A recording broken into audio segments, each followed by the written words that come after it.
नमस्कार, आप देख रहे हैं अनंत ज्ञान टीवी और इस वक्त हमारे साथ खास बातचीत करने के लिए मौजूद हैं पूर्व मंत्री राजेंद्र गर्ग। तो गर्ग जी, बहुत स्वागत है अनंत ज्ञान टीवी में। आप सरकार में मंत्री रहे और एक बार फिर से राजेश धर्माणी घुमारवीं से मंत्री हैं, तो आपका क्या मानना है, कितना घुमारवीं का विकास हुआ है? देखिए, सरकार जो कांग्रेस की प्रदेश के अंदर बनी है, लगभग 2 साल पूरे होने जा रहे हैं, लेकिन घुमारवीं में कुछ भी अभी तक नया नहीं हो पाया है। और जो बजट भारतीय जनता पार्टी के समय का स्वीकृत हुआ था, उस पर ही काम चलाया जा रहा है।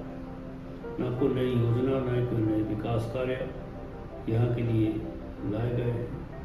उल्टे जो काम, बड़े काम हमारी सरकार में घुमारवीं के लिए शुरू हुए थे, जैसे मिनी सेक्रेटरीट का कार्य, जहाँ एक ही छत के नीचे सभी कार्यालय जो है उपलब्ध होंगे लोगों के लिए, उनको जगह जगह भटकना नहीं पड़ेगा, तो वो मिनी सेक्रेटरीट का कार्य भी बहुत लटकाया हुआ, उसमें बार बार अड़ंगे डाले जा रहे हैं और वो भी ठंडे बस्ते में एक प्रकार से डला हुआ, कछुओं के चाल से चला हुआ है। और माननीय जो मंत्री जी हैं, वो इस सेक्रेटरीट को, मिनी सेक्रेटरीट को का काम रुकवाने के लिए अपनी पूरी एड़ी चोटी का जोर लगा रहे हैं, लगा भी लिया है, लगा भी रहे हैं। लेकिन फिर भी जनहित का बहुत बड़ा कार्य है, जो घुमारवीं की जनता को बहुत ही, के अंदर बहुत ही लोकप्रिय है और जनता का भी सपना है कि इस प्रकार का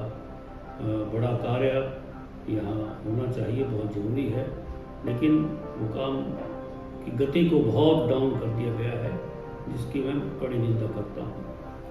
आप पूर्व में खाद्यापूर्ति मंत्री रहे हैं, क्या आपके द्वारा शुरू की गई योजनाएं व अन्य कार्य अभी भी रफ्तार पकड़े हुए हैं?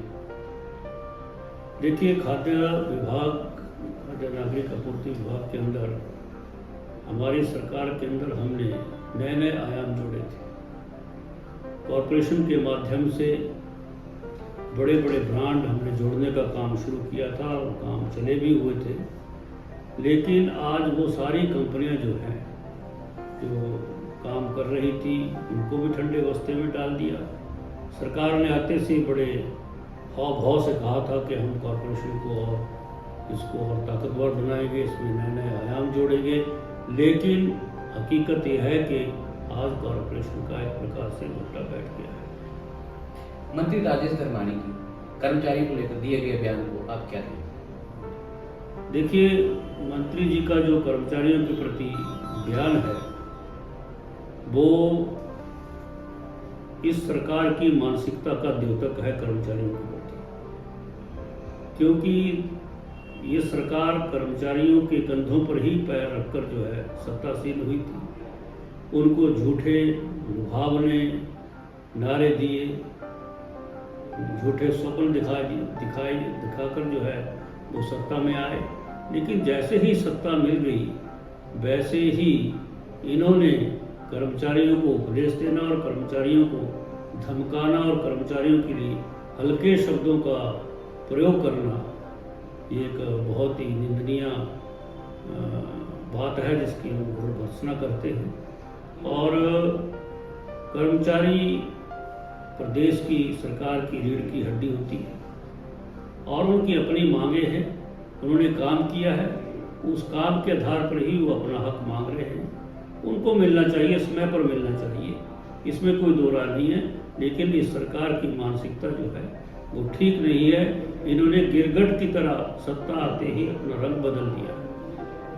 कांग्रेस सरकार को भाजपा गिराने में असफल हुई, उपचुनाव हुए, कांग्रेस फिर जीत गई, फिर असफल हुई भाजपा, क्या कहेंगे?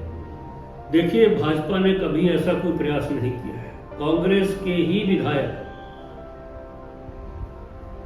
कांग्रेस से खफा होकर जो है, उन्होंने पहले राज्यसभा में कांग्रेस कैंडिडेट के खिलाफ वोट किया। इसलिए मैं कहना चाहूँगा सरकार से कि वो दूसरों के ऊपर अपनी कमजोरी ना थोपे, अपने अंदर ही अपनी कमियां ढूंढें, जिसके कारण उनके 6 विधायक जो है कांग्रेस पार्टी छोड़कर गए। ये सवाल उनसे है, क्यों गए? वो अपने विधायकों को संभाल नहीं पाए और जनता के साथ जो वादे किए थे, विधायकों को जनता के बीच में जाकर जो वादे किए थे उनका सामना करना पड़ रहा था। इसलिए विधायक गिनते और कांग्रेस के विधायक ही टूट कर गए हैं। भारतीय जनता पार्टी का इसमें कोई रोल नहीं है, लेकिन कांग्रेस इसका दोष भाजपा के मत्थे मढ़कर अपनी तीसरी समझती है। वो समझते रहे, अलग बात है, वो उनकी सोच है। ये थे हमारे साथ पूर्व मंत्री राजेंद्र गर्ग। अनंत ज्ञान टीवी के लिए घुमारवीं से नीरज शर्मा की रिपोर्ट।